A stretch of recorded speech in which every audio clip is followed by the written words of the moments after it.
Puji Tuhan, amin. Haleluya. Mari kita persiapkan seluruh kehidupan kita untuk kita lebih lagi diisi oleh kebenaran firman Tuhan. Haleluya ini kami Tuhan. Biarlah roh kasih di tengah-tengah kami pada malam hari ini Tuhan. Menyucikan dan membebaskan setiap anak Bapa. Haleluya.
kasih Bapa.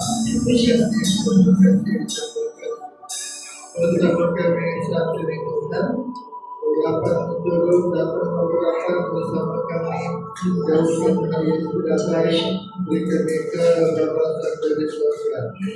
Kasih Kudus, buka hati kami menyambut firman-Mu bersama Yesus dan dunia. Amen. Haleluya.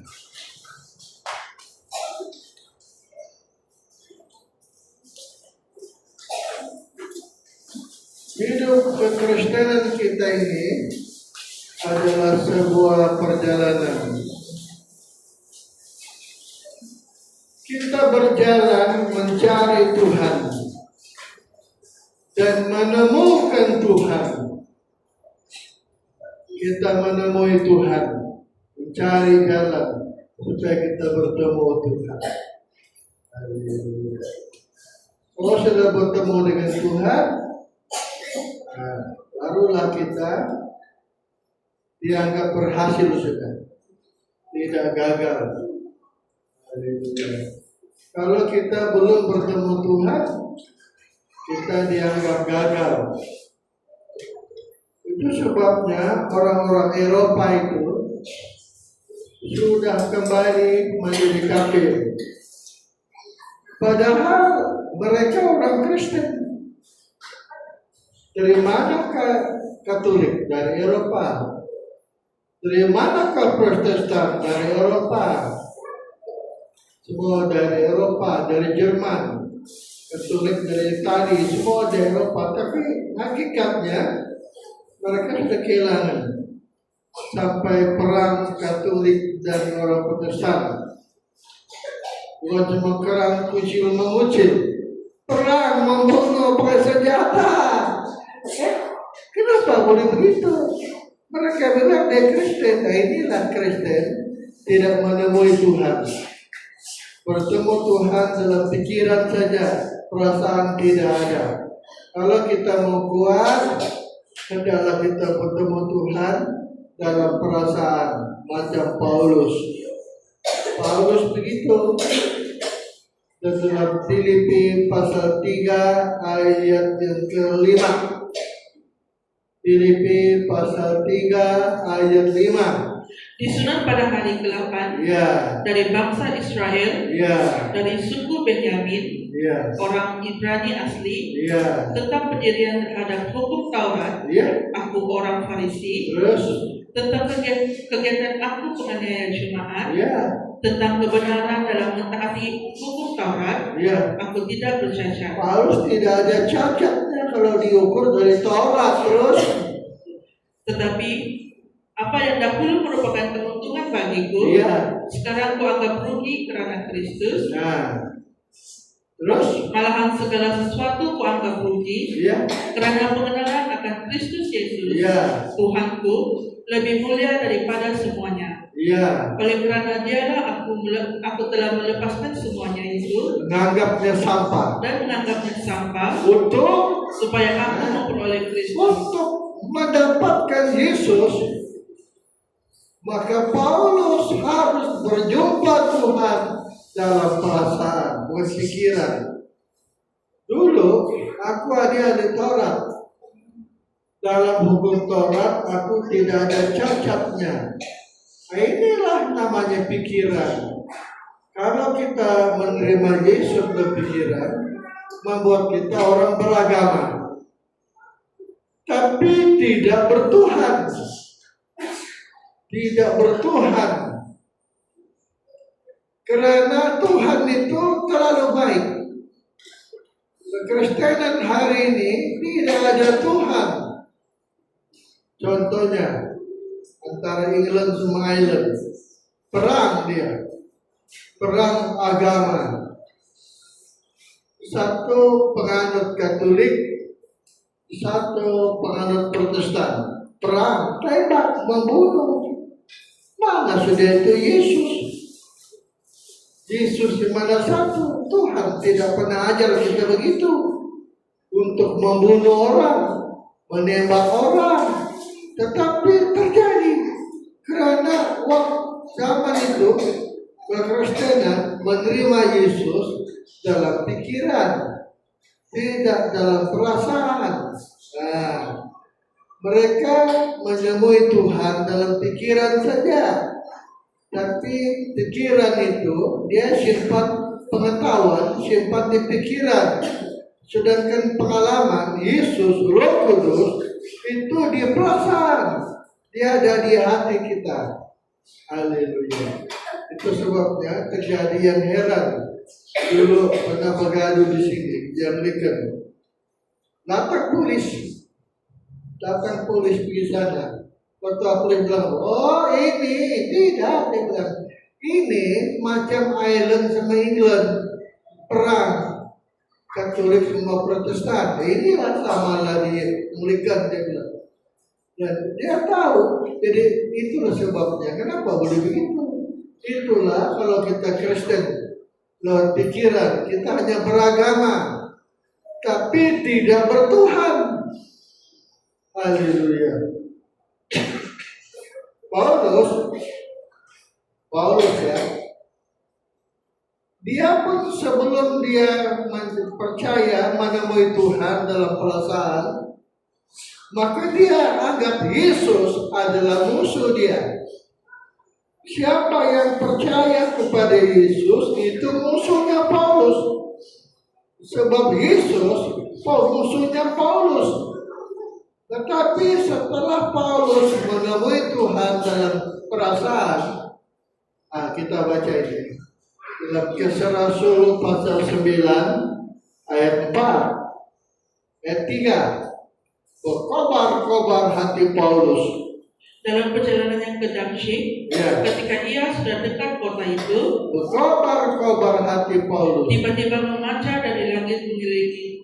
Tiba-tiba cahaya memancar dari langit mengelilingi dia. Coba ayat 2. Dan meminta surat kuasa daripadanya untuk dibawa kepada majelis. Ayat 1. Sementara itu, berkobar-kobar hati Paulus untuk mengancam dan membunuh murid-murid Tuhan. Murid-murid Yesus. Ia menghadap imam besar. Dan meminta surat kuasa daripadanya untuk dibawa kepada majelis Yahudi di Damsyik, supaya jika ia menemukan laki-laki atau perempuan yang mengikuti jalan Tuhan, ia menangkap mereka dan membawa ke Yerusalem. membawa mereka ke Yerusalem. Terus dalam perjalanan ke Damsyik, waktu dia berjalan ke Damsyik, ketika ia sudah dekat kota itu, tiba-tiba cahaya memancar dari langit mengelilingi dia. Ia rebah ke tanah, dan kedengaran olehnya suatu suara yang berkata kepadanya, Saulus, Saulus, mengapakah engkau menganiaya aku? Jawab Saulus, siapakah engkau Tuhan? Katanya, Akulah Yesus yang kau aniaya itu. Tuhan menjamah perasaan Paulus sehingga dia mengerti, rupanya Yesus itu adalah Tuhan. Itu sebabnya ayat 20. Ketika itu juga ia memberitakan Yesus di rumah-rumah ibadat dan mengatakan bahwa Yesus adalah anak Allah. Yesus adalah Allah. Sudah berbeda. Sebelum itu dia terima Tuhan dalam pemikiran, tapi sesudah dijamah Tuhan berubah. Jadi kalau kita Kristen menerima Tuhan dalam pemikiran, kita beragama macam Paulus, tapi tidak bertuhan. Beragama tapi tidak bertuhan. Setelah Paulus disentuh oleh Tuhan perasaan dia, sehingga dia merasakan Yesus ini betul-betul Tuhan lah. Jadi jemaat Allah cintai, baru dia tidak mudah tinggalkan Tuhan. Bayangkan, tidak mudah lari dari Tuhan. Tidak mudah lari, betul. Sebab Roh Kudus menciptakan kasih dalam perasaan kita, sehingga perasaan kita mengasihi Tuhan. Dan mengasihi Tuhan tidak mudah kita tinggalkan Tuhan. Pernah satu kali dalam Kisah Rasul pasal 21, haleluya, ayat 12. Mendengar itu, Ya, kami bersama-sama dengan murid-murid ya. di tempat itu meminta. Ayat yang ke-11. Ia Ulang. 11. Ya. Ia datang pada kami, Ya, lalu mengambil ikat pinggang Paulus, ya, sambil mengikat kaki dan tangannya. ya, Sendiri ia berkata, ya. demikianlah kata Roh Kudus, Roh Kudus. beginilah orang yang mempunyai ikat pinggang ini Ya, akan diikat oleh orang-orang Yahudi di Yerusalem ya. dan diserahkan ke dalam tangan bangsa-bangsa lain. Terus Mendengar itu, kami bersama-sama melarang dengan murid-murid di agar tempat itu Paulus dan ke Yerusalem.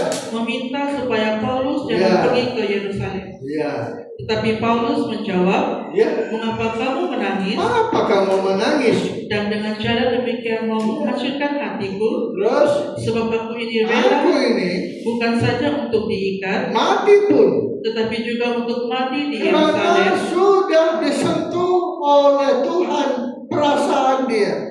Tidak lagi mengiring Tuhan memakai pikiran. Sudah perasaan. Perasaan membuat kita mengasihi Tuhan. Kasih membuat kita tidak terpisahkan dengan siapapun, terlebih Tuhan. Bayangkan Paulus sudah berani. Haleluya. Kalau kita terima Tuhan lewat pikiran, maka kita beragama tapi tidak bertuhan.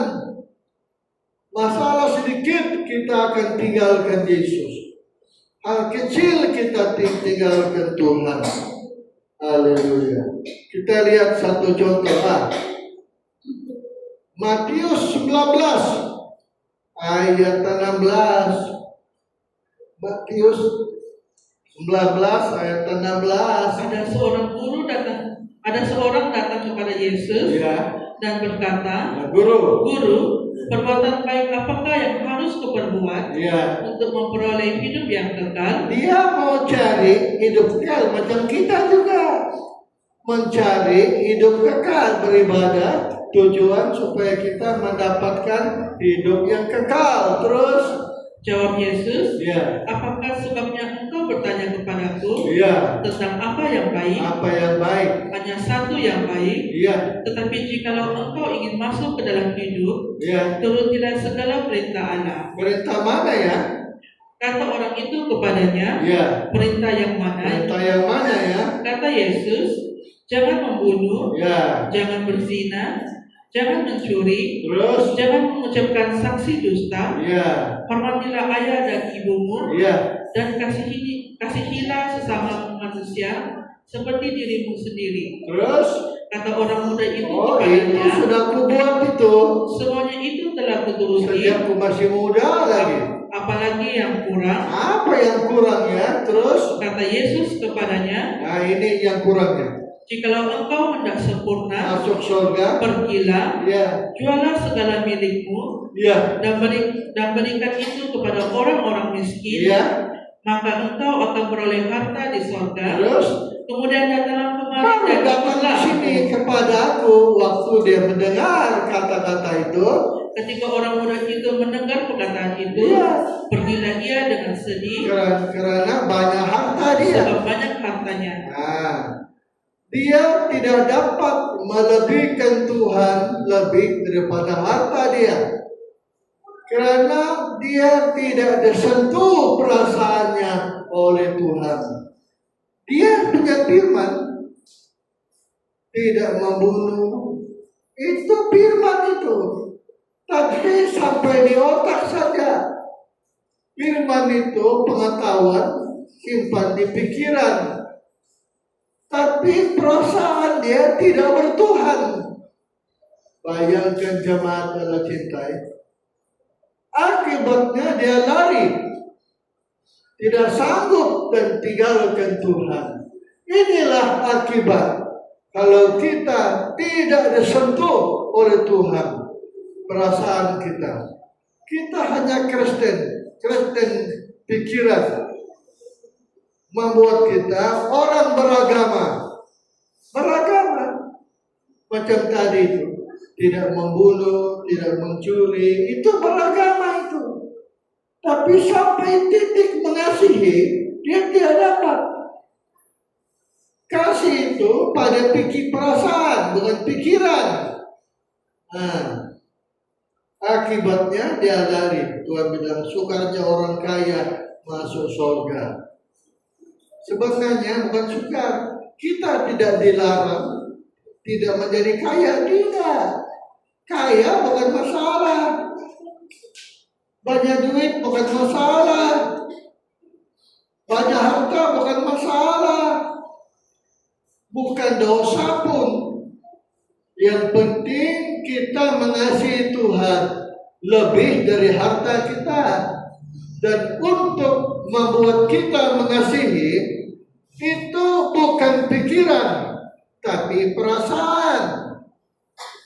Itu sebabnya orang-orang Eropa itu banyak sudah tinggalkan Tuhan. Sebab pikiran saja. Pikiran macam orang Israel lah. Mereka dari Mesir ke Tanah Kanaan, melihat 10 tulah Tuhan buat. Laut Merah terbelah. Mereka itu tahu itu semua, dia lihat sendiri. Tapi masalahnya dia tidak mengalami Tuhan. Dia tidak bertemu Tuhan dalam perasaan. Pikiran saja.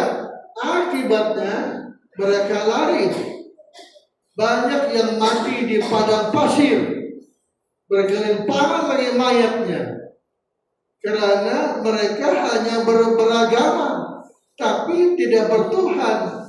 Berapa banyak orang di Taos dia beragama, tapi tidak bertuhan. Waktu hari Minggu, saya jumpa sini ada anak budak-budak di Hatop sini. Saya jumpa di ujung sana. Sepanjang jalan sampai ujung sini, dia khotbah sama saya. Astaga. Apa dia khotbah? Antikris. Dia khotbah antikris. Kalau pengertian aku, dia mau kita terima itu tanda 666. Nanti kita tidak boleh membeli, tidak boleh menjual. Matilah kita. Kalau kita tidak boleh membeli barang, matilah kita. Saya punya hati jengkel dengan budak dia, budak ini. Dia kira pengetahuan saya sama pengetahuan dia. Lama-lama ya, sudahlah, aku khotbah lah, saya ganti khotbah lagi. Saya bilang begini, antikris itu memang ada, muncul akan datang. Saya sudah nampak di YouTube. Ngerinya sudah terjadi, hari-hari sudah nampak. Saya bilang begini, betul apa yang kau bilang. Waktu itu siapa yang tidak ada tanda nama-nama tidak boleh makan, tidak boleh membeli, tidak boleh menjual. Tetapi saya bilang itu Wahyu 13, Wahyu 12 kita diangkat dulu, kita diangkat, tinggalkan dunia. Jadi kita tidak teraniaya, tidak kita kena waktu zaman membeli antikris. Dia sudah mau terima. Banyak lagi cerita yang sama juga saya bilang kasihan ya. Jadi inilah kalau pikiran, sepatutnya kita terima perasaan Tuhan menjamah, menyentuh hati kita, membuat kita tidak arah di situ. Kenapa kita sibuk? Ada pula jemaat yang sama juga. Dia nasihatkan jemaat kita, dia bilang begini, kalau datang itu nama-nama ke rumah kamu terima. Kalau tidak, dia bilang, nanti kamu tidak boleh membeli, tidak boleh menjual, katanya. Astaga, di harapan mereka mesti terima itu tanda nama. Aduh, padahal kau tahu kan? Lebih kita bacalah Wahyu pasal 20 ayat 4. Lalu aku melihat Ya. takhta dan orang-orang yang duduk di atasnya. Ya.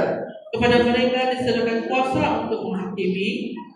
Aku juga melihat jiwa-jiwa mereka Yang dipenggal kepalanya. yang telah dipenggal kepalanya. Ya. Kerana kesaksian tentang Yesus. Ya. Dan kerana firman Allah. Firman Allah. Yang tidak menyembah binatang itu. Tidak menyembah patung antikris. Dan patungnya. Dan yang tidak juga menerima tandanya pada menerima tanda anam dan tangan mereka. Ya. Dan mereka hidup kembali dan memerintah sebagai raja 1000 bersama-sama. Nah, kenapa kita terima itu anam-anam? Kadang-kadang orang tidak paham anam-anam itu di mana. Di manakah anam-anam? Tanda itu betulkah tanda anam-anam atau hanya figuratif atau hanya tafsiran? Jadi ini sebabnya kita harus menerima Yesus dalam perasaan. Kalau tidak nanti pikiran kita, tidak terima Tuhan anam-anam, tidak boleh memberi, tidak boleh makan. Padahal tidak makan mati.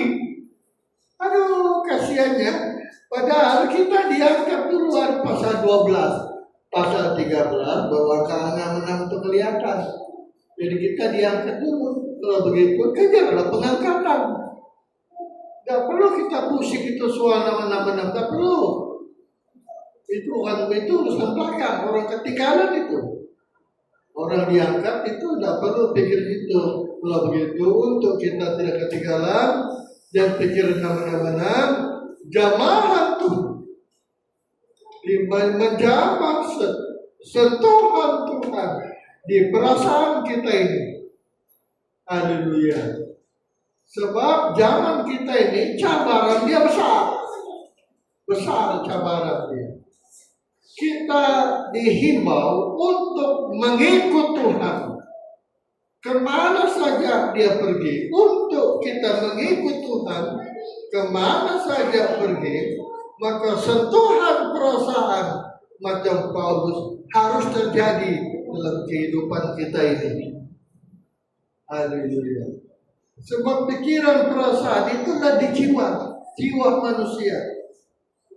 Pada jiwa kita. Kita baca Rom 8:16. Roma 8:16. Roh itu bersaksi bersama kita, bersama-sama dengan roh kita, ya, bahwa kita adalah anak-anak Allah. Terus, dan jika kita adalah anak, kita ahli waris, maka kita juga adalah ahli waris. Oke. Roh kita dan Roh Kudus kerjasama. Tetapi Anda tahu kan, manusia ada jiwa. Roh Kudus dia tidak boleh langsung pergi jiwa kita, tidak boleh. Dia harus berkomunikasi dengan roh kita. Roh kita pula dia pegang jiwa kita. Dalam jiwa ada perasaan pikiran. Ada perasaan pikiran. Roh kita pegang jiwa, pegang perasaan pikiran kita. Haleluya. Barulah kita membuat roh kita hidup. Roh kita kuat untuk berhubung dengan Roh Kudus. Jiwa kita mesti kuat. Hidup. Baru kita dapat berhubung dengan Roh Kudus. Roh kita berhubung sama roh. Jiwa kita dia tidak boleh langsung untuk berhubung sama roh. Roh kita yang berhubung, tapi didukung oleh perasaan pikiran jiwa kita. Haleluya. Itu sebabnya Tuhan mau kita memakai pikiran perasaan roh. Menurut Filipi 2 ayat ke-5. Filipi 2 ayat ke-5. Hendaklah kamu dalam hidupmu bersama menaruh pikiran ya, dan perasaan ya, yang terdapat juga dalam Kristus Yesus, yang walaupun dalam rupa Allah. Ya sudah. Jadi Allah mau kita memakai pikiran, perasaan. Tidak boleh saya perasaan, tidak boleh dua-dua. Pikiran perlu, tapi pikiran tidak cukup, tidak kuat. Perlu perasaan dijamah Tuhan. Baru kita menjadi orang Kristen yang mengasihi Tuhan. Untuk terjamah, terpelihara jiwa kita. Jemaat Allah cinta, saya masuk lebih lanjut. Pikiran kita terima firman. Anggap, oh betul.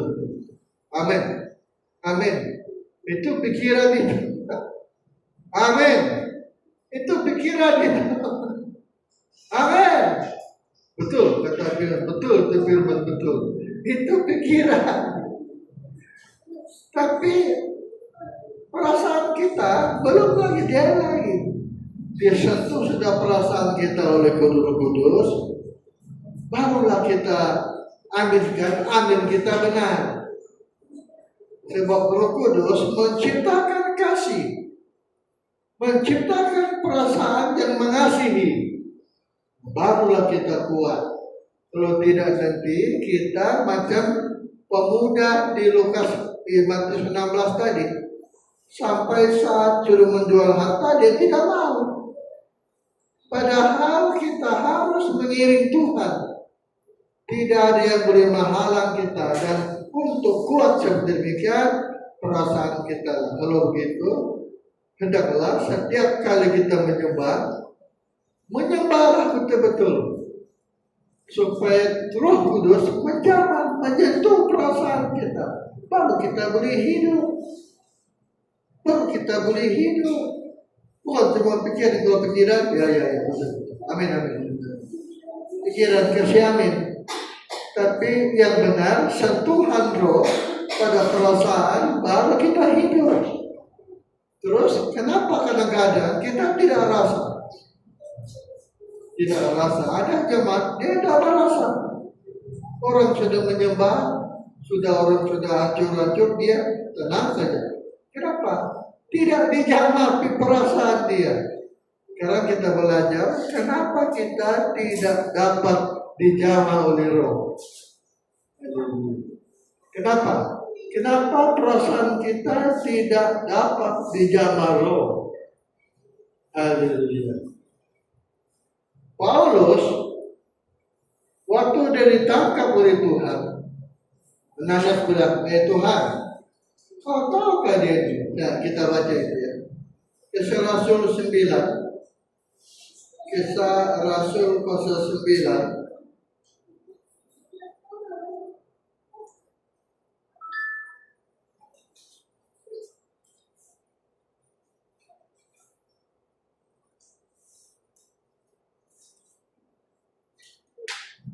Ayat 13. Jawab Ananias, Iya.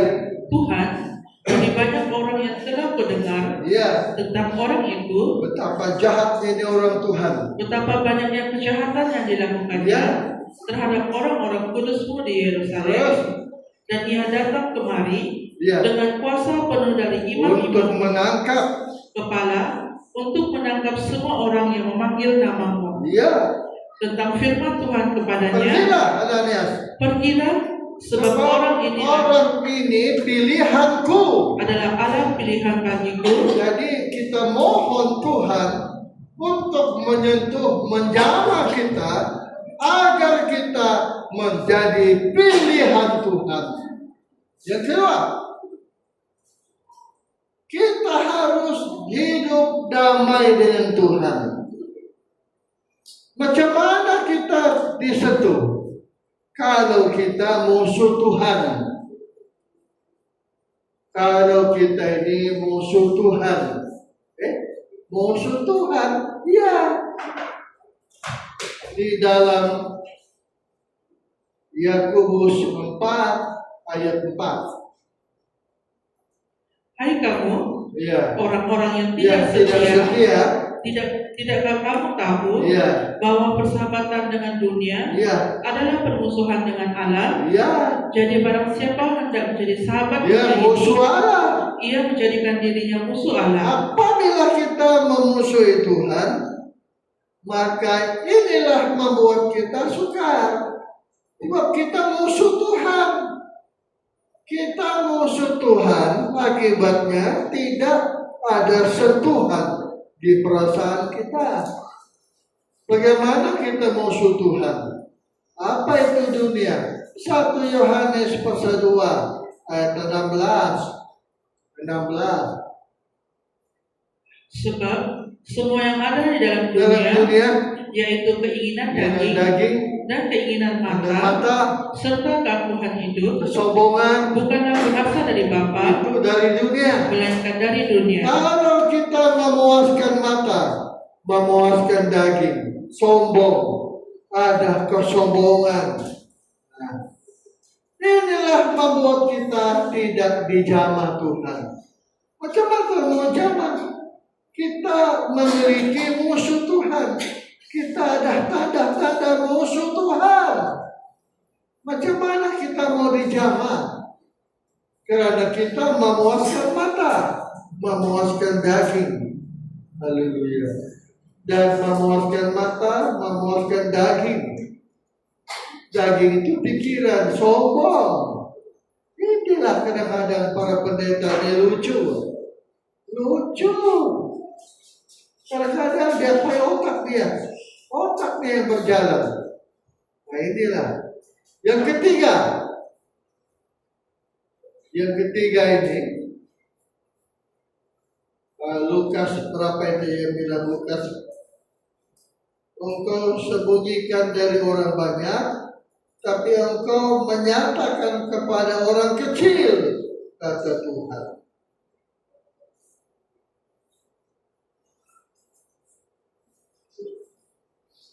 Lukas 10:21. Iya, betul. Pada waktu itu juga bergembiralah Yesus dalam Roh Kudus dan berkata, Aku bersyukur kepadamu Bapa, Tuhan langit dan bumi, karena semuanya itu engkau sembunyikan bagi orang bijak dan orang pandai, tetapi engkau nyatakan kepada orang kecil. Orang kecil saja. Macam mana kita menjadi kecil? Jemaat janganlah cintai. Orang kecil ini, inilah perasaan Tuhan. Inilah pikiran Tuhan. Membuat kita disentuh, dijamah. Tuhan pasti menjamah kita. Kalau kita menjadi orang kecil. Bagaimana orang kecil ini? Kita membaca dalam Filipi pasal 2 ayat 1. Inilah orang kecil. Jadi, karena dalam Kristus ada nasihat, ada penghiburan, ada persekutuan roh, ada kasih mesra, dan belas kasihan. Karena itu, sempurnakanlah sukacitaku dengan ini. Hendaklah kamu sehati sepikir, dalam satu kasih, satu jiwa, perasaan pikiran, terus satu tujuan, dengan tidak mencari kepentingan sendiri, bahkan menganggap orang lain lebih utama dari kita, atau puji-pujian yang sia-sia. Sebaliknya, hendaklah dengan rendah hati, yang seorang menganggap yang lain lebih utama daripada dirinya sendiri, dan janganlah tiap-tiap orang hanya memperhatikan orang lain juga kita perhatikan kepentingan sendiri, tetapi kepentingan orang lain juga. Hendaklah kamu dalam hidupmu bersama menaruh pikiran dan perasaan. Inilah pikiran Tuhan, perasaan Tuhan. Inilah tadi yang kecil. Orang begini yang Tuhan mau, yang tidak menganggap dia lebih utama, tapi orang lain lebih utama. Pada satu kali kami di Rantepau, tinggal di hotel Miss Liana. Kami belakang masuk, ada orang duluan masuk. Tapi kau tahu dia masuk, dia punya kamar, di kamar pula. Dia punya kantil sepertiga saja. Sedang kami 5 orang. Tetapi dia pilih rendah. Saya bilang dia duluan masuk, sepatutnya dia pilih yang tempat ada kantil. Tapi dia pilih yang di bawah. Inilah orang rendah, orang kecil. Orang begini yang Tuhan mau. Tidak mementingkan diri sendiri. Ya gampang. Ya, ada gampang dia. Untuk di zaman Tuhan gampang. Yohanes 7:37. Yohanes pasal 7:37. Dan pada hari terakhir, yaitu pada puncak perayaan itu, Yesus berdiri dan berseru, barang siapa haus, baiklah ia datang kepadaku dan minum. Barang siapa percaya kepadaku, akan mengalir. Seperti yang dikatakan oleh kitab suci, dari dalam hatinya akan mengalir aliran-aliran air hidup. Yang dimaksudkannya ialah roh yang akan diterima oleh mereka yang percaya kepadanya.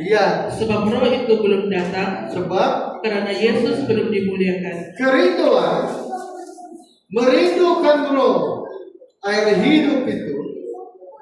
Ada kerinduan kepada roh, ada keinginan, ada kemauan untuk terima roh, menerima roh. Ada kerinduan, keinginan. Inilah memuliakan Tuhan. Makanya kalau kita menyanyi, nyanyilah dari hati. Tidak cukup kalau kita menyanyi penuhi karang Tuhan, penuhilah hidupku bagai tanah gersang, merindukan jamahan-Mu Tuhan. Kan cuma nyanyi, betul-betul kita merindukan roh. Kenapa? Dialah minuman kekal. Roh Kudus itulah minuman kita. Tahukah waktu orang kaya Lukas 16 masuk neraka? Abraham bilang, suruhlah Lazarus mencelupkan jarinya untuk air menyejukkan lidahku. Bukan air biasa itu. Itu roh.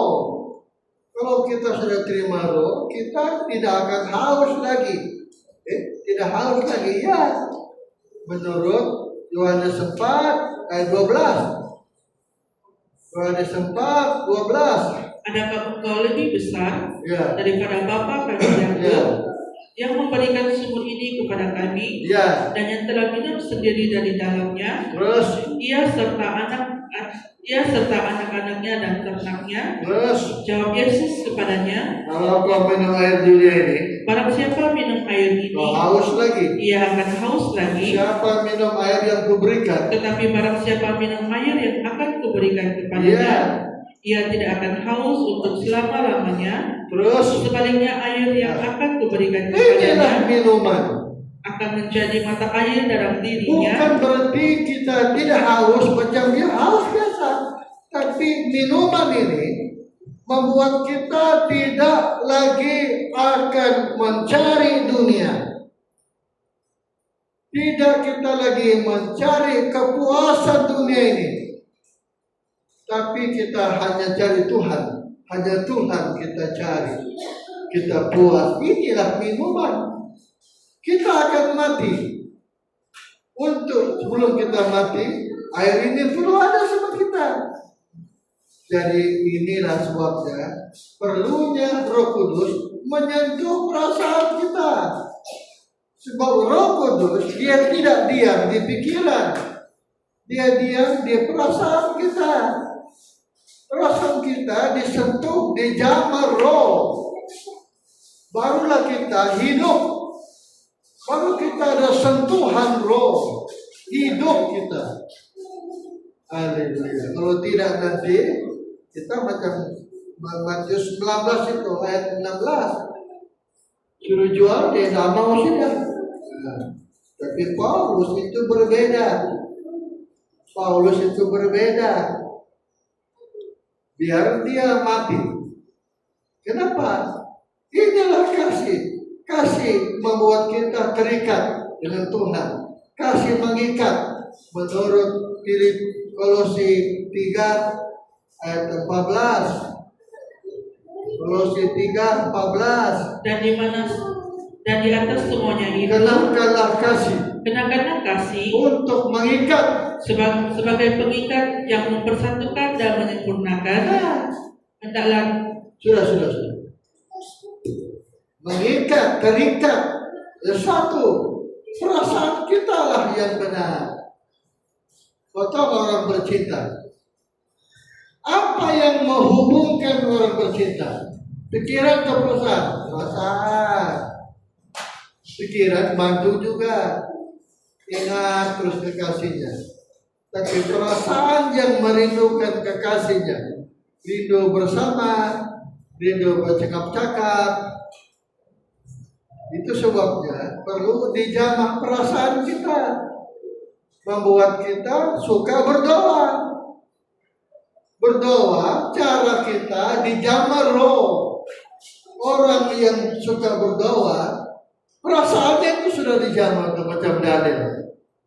Sudah perasaan dijamah. Kalau kita hanya pikiran saja, kita masih gagal. Jadi jamaat Allah cintai, perlunya perasaan kita jamah Tuhan dan cuma pikiran. Kalau saya nampak Allah di dunia ini, ditawalah. Kita banyak Kristen pikiran, bukan perasaan, dan tidak kuat nanti ini, tidak kuat. Hal kecil hanya kita tinggalkan Tuhan. Hal kecil hanya kita boleh tinggalkan Tuhan nanti. Kalau sudah perasaan dijamah disentuh Tuhan, kita sanggup mati kita untuk Tuhan. Tidak kita mudah tinggalkan Tuhan, biar macam mana pun juga kita tidak tinggalkan Tuhan. Jadi perlunya dijamah Tuhan. Saya dulu dipaksa berdoa, pulang kitab dipaksa berdoa. Kau tahu macam mana? Tiap bulan paspor saya tidak boleh sambung. Saya bilang, Daniel, apa? Kumpul beg kumpul, mau berangkat pulang sudah itu. Saya bilang tidak mungkin saya pulang. Mana boleh Tuhan suruh saya ke sekolah kita, terus suruh pulang? Itu saya tidak percaya. Tapi saya lawan dengan doa. Saya berdoa banyak. Mau tidur saya berdoa. Di mana saya berdoa? Di tempat makannya para pegawai semua. Pegawai pejabatnya gereja itu. Saya berdoa itu. Satu kali, apa nih? Saya berdoa. Jadi membuat saya kuat. Saya bilang tidak. Jadi rupa-rupanya doalah membuat kita bertemu Tuhan. Perasaan kita bertemu Tuhan. Akibat saya kuat saya. Walaupun waktu saya punya guru saya pergi jumpa konsulat Malaysia di Jakarta, dia jumpa. Oke, ini anak sampai tanggal 5 kan, bulan 1 tahun 20. Boleh. Saya sampai pulang, saya tidak.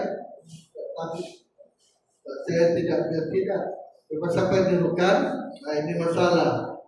Tanggal 5 di Nukan, mesti menyeberang tanggal 5. Tapi tidak ada kapal.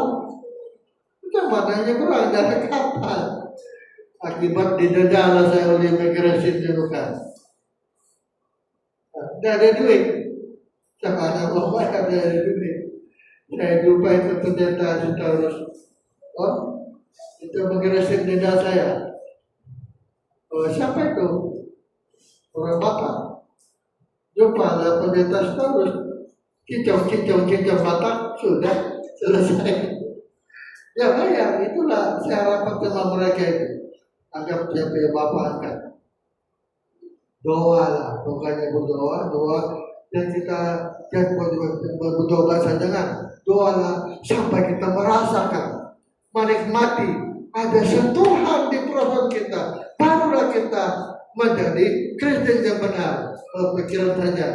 Nanti macam orang tadi. Makanya kita bawa jamaah Tuhan. Semua kita berdiri.